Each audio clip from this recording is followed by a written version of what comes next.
কোনদিন বলেছি যে কোরআন শরীফ 5টা? কোন কারণে আকীদার প্রশ্ন তোলেন?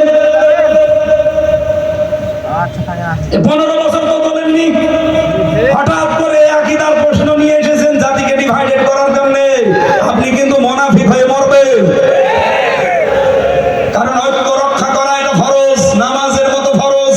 আর ঐক্য ভেঙে ফেলা এটা হারাম। কোন মানুষ যদি জেনে শুনে হারাম কাজ করে, ওর ঈমান থাকে না? থাকে না। ঈমান ভাঙার যে 10টা কারণ আছে বলে দেবেন। জানা শোনার পরে কোন মানুষ যদি হারামকে হারাম জানার পরও এটা করে, ওর ঈমান নষ্ট হয়ে যায়। সুতরাং আলেম নামে যারা, যাদেরকে সম্মান করি, এই উম্মতের ঐক্য নষ্ট করার চেষ্টা করবেন না। আজ দেশ বিদেশের সব ষড়যন্ত্র আমার মনে হয় আল্লাহ নিজে মোকাবেলা করছে। আপনি দেখতে পাচ্ছেন না? প্রতিদিন লাইন ধরে আসে ইসলামপন্থী মানুষদের সাথে বিদেশি রাষ্ট্রদূত যারা ইসলাম সহ্য করতে পারে না, তার ধর্ণা দিচ্ছে, একটু দেখা করবে। এটা কি ইঙ্গিত দেয়?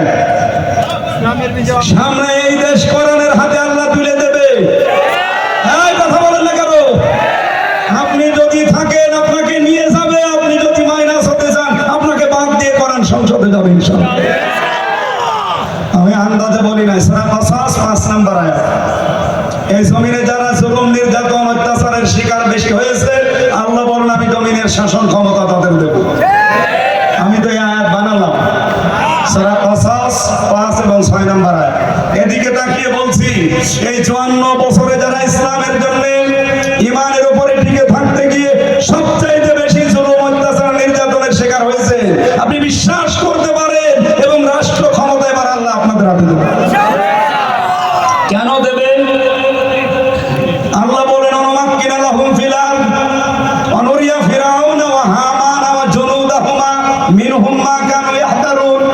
আমি ফিরাউনকে, হামানকে আর তার লোকজনকে দেখাতে চাই যাদের বিষয়ে সবচেয়ে বেশি ভয় পেত তারা। এখন ফিরাউন নেই, কিন্তু ফিরাউনের নানি আছে। এই কথা বলে না কেন? হামান নেই, কিন্তু হামানের মতো টাক মন্ত্রী আছে। নেই। আমি কাল যাইছিলাম জামালপুরে, ওখানে টাক মন্ত্রী ছিল, মোরাদ টাক। কথা বলছেন কেন? আমি হামান দেখিনি, কিন্তু ওর দিকে তাকালে আমার মনে হয় হামান যদি দেখতাম তো ওই রকম একটা হামানের মতোই লাগে। এমনকি ফেরাউন আর হামানের যারা দোসর, তাদের দলের লোক যারা, তাদের দোসর যারা, আল্লাহ বলেন আমি তাদেরকে দেখাবো। কারণ এই এতদিন পর্যন্ত তারা সবচেয়ে বেশি ভয় পেত এদেরকে। আরে কোরআন শরীফের আয়াত যদি মিলে যায়, বলেন কোন আলেম নিয়ে এসে বসিয়ে রাখবেন বাকি? একটা শব্দ যদি ভুল বের করতে পারে, আমি এখান থেকে আর কথা বলবো না। বলেন, আল্লাহ বলছেন যারা জুলুম, অত্যাচারের শিকার হয় তাদেরকে রাষ্ট্রীয় ক্ষমতা আমি দেই। এটাকে আমি বানালাম? আমি তো সেই দিকে তাকিয়ে বলছি, এই 54 বছরে যারা সবচেয়ে বেশি জুলুম, অত্যাচারের শিকার, তারা বিশ্বাস করতে পারেন এবার কোরআন সংসদে যাবে।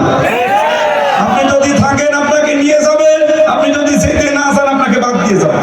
তারপরও কোরআন যাবে।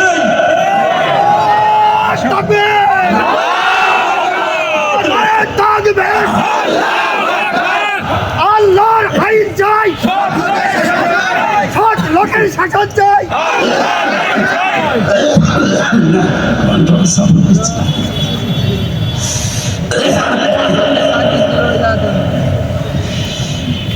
রাজশাহীবাসী ওনাকে আমি ওই দিন আয়াতটার ব্যাখ্যা শুনিয়েছিলাম। আল্লাহ তাআলা বলেন যারা টিকে থাকতে পারবে, বিপদে আপদে তারা পড়লে আমি আল্লাহ ফেরেশতা নাজিল করব। এমনকি মরণের মতো বিপদ তো দুনিয়ায় নেই।